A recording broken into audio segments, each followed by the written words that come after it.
You're listening to The Ranch Sit Down with your host, Shayne Hollinger. Well, our guest today is Joey Green. Joey Green is one of the luckiest men on the planet because once a year he gets to see me in my chicken legs and shorts as we play golf together in a big tournament. But I am the guy that buys shots, so that's got to be pretty good for you. Yeah, you buy the Fireball, and you. I did tequila this year, and it was awful. I'm sorry. And he's known for the ground ball. I am. I grew You're up. a ground ball hitter. I grew up playing at Parr Country Club just outside between Comanche and Dublin. And the dirt there's hard. More dirt than grass. Yeah. So he did the worm burner shot, and that's what worked because that kept you though. It was like you adult have this putt-putt. magic where every time you hit, you're able to make the ball go way off to the right. I don't know how you, but I mean, just it'll be going straight, and then he does this weird curveball thing, and he goes and it almost comes back around. It's when my Carmex runs out. My Carmex runs out right before that tournament, so I can't put it on the face of my driver. It happens every time. How you been, man? Busy. You have been. Keeping up with you on social media is it's nuts. You are all over the country. Yeah, here lately. It's a lot of driving. Mm-hmm. A lot of gas. Gas is not cheap, so yeah, just doing that. Still have my place in Nashville, and I get to see it about 6 days a month. Really? Yeah. Used to be more time there, right? Yeah, it used to be at least half the month. I was coming down to Texas and doing shows for 10 days, Mm-hmm. 10, 11 days, and then I was up there writing and playing in the house band at Losers. And it just kind of became where the tour dates and the demand was higher, and I was making more money being on the road. Mm-hmm. So, still pay my rent, though, tomorrow. It's it is the first. So that's such a stigma in the Texas music scene. They're so anti-Nashville, but there's so many artists that their management's based out of Nashville. It just happens to be where the capital of the music scene that we do is. Well, it's where the industry's at. Yeah. And it's where the songwriters are at, and it's where the great recording studio and producers and all the things are, where the A-list, musicians are. Everything's there. So to hate a city because it's really good at its job, right? just seems ignorant in my opinion. I mean, you're right. You're absolutely. And right. I will say, now that Texas and Red Dirt really has entrenched itself as a genre and a foundation and things, I don't see as much hate on Nashville as when you go back to 2001, 2002, where it was the F Nashville and you had all the guys just kind of hating on it, and it was maybe back then it wasn't great. Maybe it's just gotten better. I know it's gotten more eclectic with a lot of people fleeing New York and L.A. are going out there, and there's a lot of Texans going up there too. So, and all the guys they all play on the ranch and shit. Yeah, it's literally, I see those guys all the time, in Nashville, and it's always Monday, Tuesday, Wednesday. That's a great place though to go as a songwriter. Songwriter, you can actually have a career as a songwriter and be based in Nashville. Yeah, there's money in it, especially if you can get some hits. Mm-hmm. I know my buddy Brandon Stedman's Mm-hmm. brother-in-law has written 2 number ones in the past year and a half or something, and one of them stayed there for 2 weeks. So that he said that check was. But that was fun to go to the mailbox on that one. Yeah, yeah. You got to go. You got to hire the guy to come pick it up, fix it because it fell over. Yeah. Yeah, that's the way to do it. And the cool thing is there's so many people up there that are writing twice a day, writing 2 songs a day, and cutting demos after that. And it's a factory, but I think if people really went up there and tried to immerse themselves in it, they'd be like, man, this is wild. How fast? Because a song could be written on Tuesday and be released Friday. That's nuts. Because everything's right in one spot. Yeah, That's and if a label wants it and they're like, yep, now. If it's one of those songs, that'll happen. So it's kind of okay. God, don't you hope that happens one day? Man, it would be Wouldn't nice. That be nice? I would cancel every barbecue joint gig I have. I'd be so excited for you. I really would. I'd be like, Joey's going to go take a month-long nap. Right. 100%. Again. So, you've really been focusing on, the national scene for yourself. Really been over the past couple of years. Yeah. Putting it out there. I've been putting it out there. Thank Yeah, you. a little bit. Yeah. On the last EP, we kind of just went. We wanted to give it a shot to see what it'd be like to take our sound a little more commercial and just see if that's where we fit. Get in where you fit in, and it's been great response on it. And That's great. And the shows and playing the music's fun. Like, it's really fun to play some of that stuff and like having little, like we'll run tracks on some songs and it's wild, but it works. But it also it's making us better musicians because we're playing on the click track. We have to. If we mess up and there's a track that doesn't, it's obvious. It's on us, Yeah. and that's made us tighter as a band. And it's kind of just opened new doors as far as touring and the Midwest and is fun. I mean, I played in L.A., San Diego. I've just kind of been all over, and it's refreshing to just play in front of new faces. Because you can stay in Texas and play and make a living, but it's going to be your same core group of that 100 to 200 people. And that's going to go away eventually. Well, yeah. They will get tired of you. Yeah, it's like if you lived next to McDonald's, eventually you're not going to want to eat McDonald's. Right. It's like kind of no different. But that's not the same with wives. Right. Okay. Don't get it twisted. Yeah, good point. Clarify that. It doesn't work for everything. It works for food, okay? It works for food and live musicians. And that's pretty much it. But yeah, so I think, and absence makes the heart grow fonder, those kind of things, like, and my manager's Amy's always on my ass about, are you playing too much in DFW and all this stuff? And I'm like, man, gotta eat too. Right. And it's hard not to grab Jägermeister's that one. $35 a bottle, So it's like, Amy, and I call it my singing juice. I found out that the vocal coach for like Bieber and Adele, their vocal therapist or coach or whatever, they said you shouldn't drink at all if you're going to be a singer, professional singer. But if you're going to drink Jägermeister, and it's because it's cabbage based. Interesting. I don't know why that matters. It's your tonic, is what it is. Yeah, it's your health tonic. It's singing juice. Yeah, singing juice. It's my singing juice.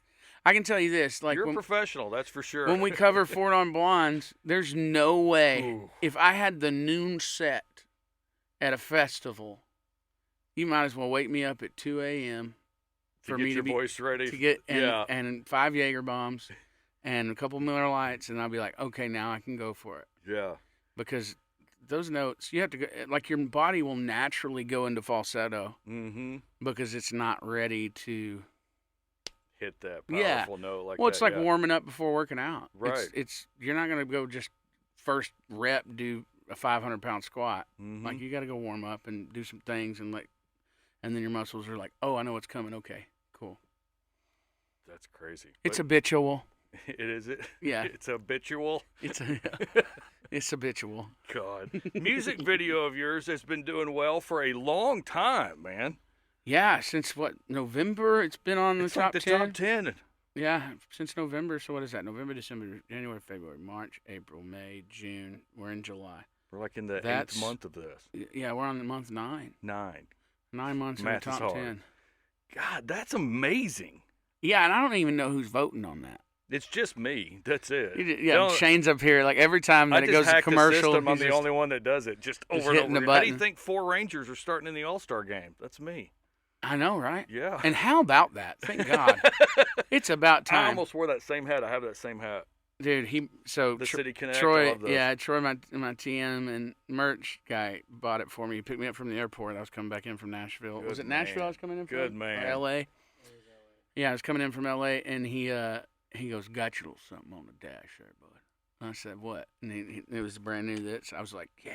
I love that hat, man. That's great. And, like, some people hate on the uniform, and I like the uniform. I like all of it. My wife got the jersey with the Peagle on it and all that. Oh yeah, yeah. And I want to see a reverse. I want to see, like, a reverse of that uniform, the dark navy with the cream number. Like, that would be pretty cool. I kind of want to see that.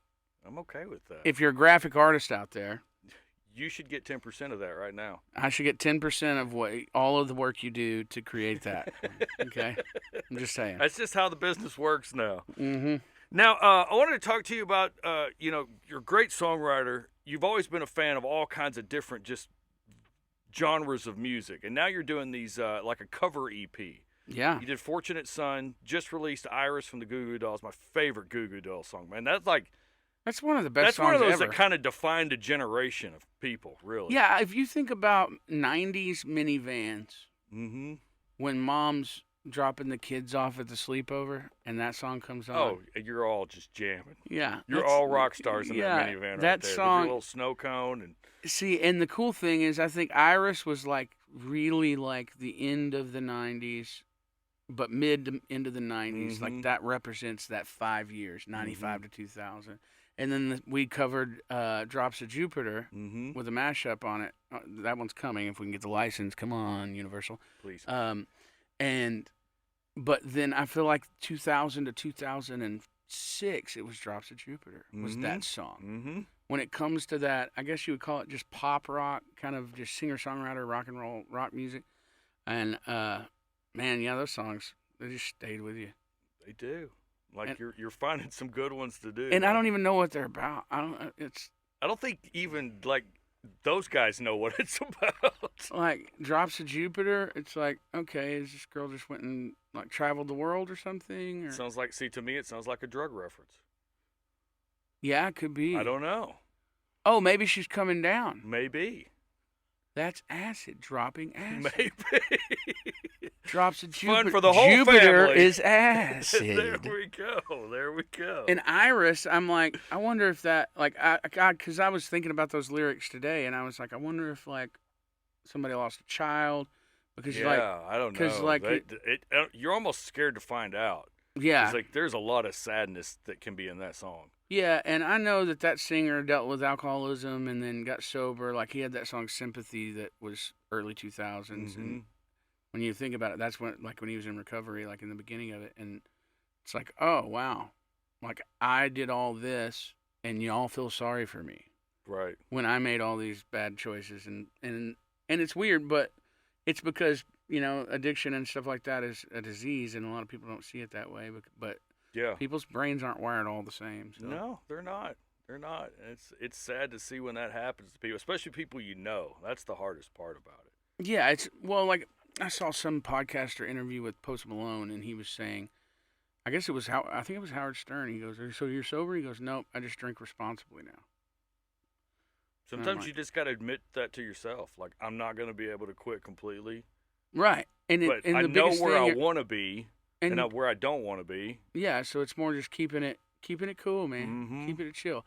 Like, I think if you're drinking for the fun of it and you're doing certain things for the fun, recreational or whatever, I think you have more of an argument of if you take days off, if you can go 4-8 days without drinking because there's nothing festive and you're applying and you're working, but like if you're just partaking in the festivities, then cool. Social drinking. Yeah, you're just being social. I think some people, if you drink because you're trying to forget something, that's when you start down the wrong road. There's more there. Yeah. There's more to it. You need to talk to somebody. Oh yeah. Well, this got dark real quick, Joey. Thanks very much. Hello, everyone. Welcome to AA. You brought your guitar. Yeah, I did. You do a song for us? Can we maybe hear something new? Yeah. We're dropping, I think, our first single off the new original music record. At the end of August. Oh, that and quick. We don't know what one we're going to drop yet. Oh, you're not there yet. We're not there yet. But I guess I'll just do. I'm going to do one off of there so I'm playing in Azle, Texas tomorrow. And my buddy Carson Byer that I wrote this with is coming to open the show, driving all the way from Nashville to come open a show in Azle, Texas. You've done it? I mean, I've done it. Yeah. Yeah, you got to do it. But yeah, when we wrote this, it was like I went into the write and I was like, I got this idea, guys. It's called Heartbroke. When you're a songwriter, like, oh, real good hook, bro. Well, that's the first time. First time I've ever heard that. But I just like, we got to equate it to money. Like, think of it like a divorce song of like, where she took you for everything you had type thing. And so I'll play that one. I like this one on the record production-wise. It's kind of fits into some of Parker McCollum's new stuff. Like, I wouldn't be surprised if we have the same guitar player on our record. But like, because So if Parker, you're listening, yeah, you can cut this song. yeah, you can have whatever you'd like, Parker. But yeah, it's just called Heartbroke. And originally when we were writing it, like we never even finished it in the write, and then I just kind of toyed with it, and then wrote this little post-chorus, like chorus B thing, and it just came to life. It was like it was almost like it was boring. I was kind of bored with it, and then I was like, I gotta do something to pick this thing up because I like the concept and everything. But yeah, it's called Heartbroke. All right. You want to hear it? Yes. Here it go.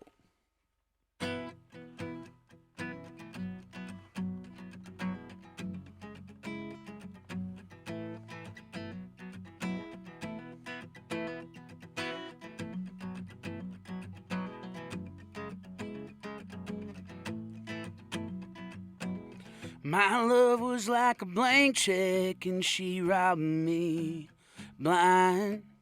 Now I'm down to my last dime and I'm cashed out like this bottle, crashing down to rock bottom. I ain't gonna lie, I'm way behind, 'cause she took all that I had and I really paid for that. She left me hurting real bad. A damn heartbroke, it cost me so much. Now these times are tough, can't afford to fall in love, 'cause I'm too damn heartbroke. Well, I'm stuck here in the red, my heart's bankrupt again. No, I can't get ahead of the mess you left me with. Poor me, I'm hopeless. Now I've got nothing. No love to give, 'cause she ruined it when she took all that I had and I really paid for that. She left me hurting real bad. Damn heartbroke, it cost me so much. Now these times are tough, can't afford to fall in love, 'cause I'm too damn heartbroke. But if I only had a penny for every time she sold me a lie, I wouldn't be just getting by, getting by. No, no, no, no, no, no. I threw so much away, you could take that to the bank. I gave her everything, man, what a waste. Damn heartbroke, I threw so much away, you could take that to the bank. I gave her everything, man, what a waste. Damn heartbroke. She took all that I had, and I really paid for that. She left me hurting real bad. Damn heartbroke, it cost me so much. Now these times are tough, can't afford to fall in love, 'cause I'm too damn heartbroke. But if I only had a penny for every time she sold me a lie, well, I wouldn't be just getting by, getting by. I wouldn't be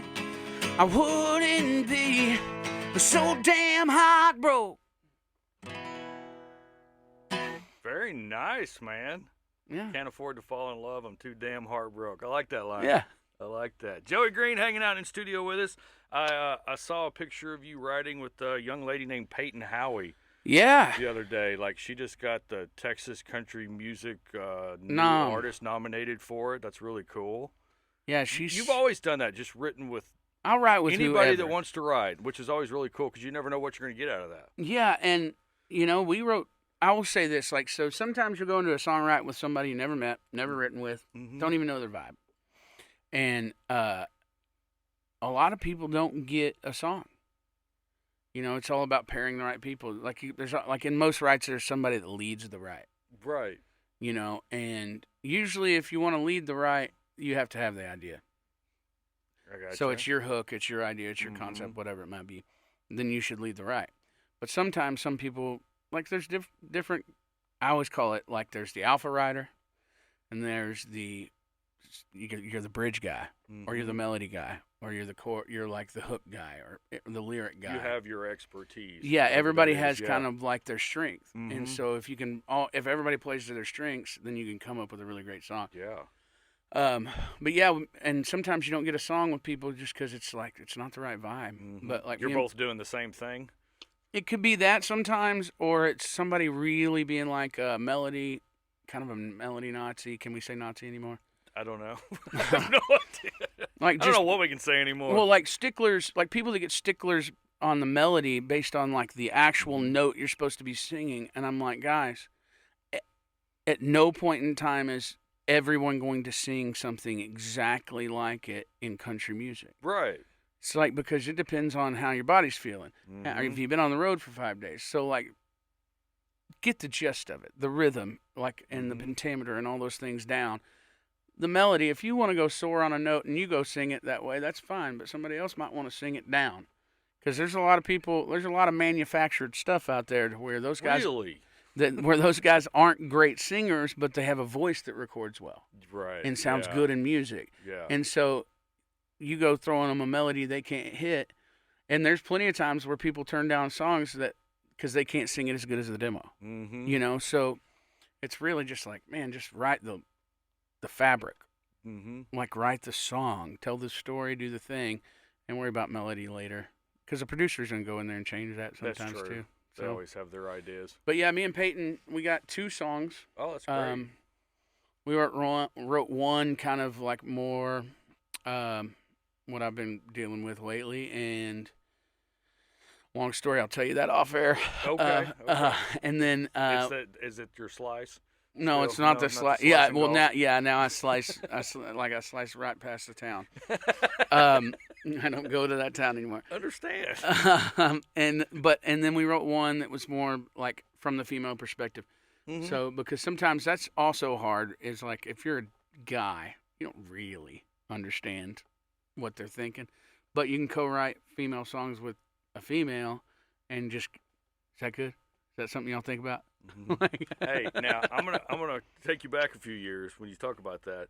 I never really understood the song or believed in it until I heard you cover Kelly Clarkson's "Since You've Been Gone." Since You've Been Gone. Yeah, that's like the old Boss Talk stuff. Yeah, I think I lost that. Yeah, I don't think you can hit that. I don't think I can hit that anymore.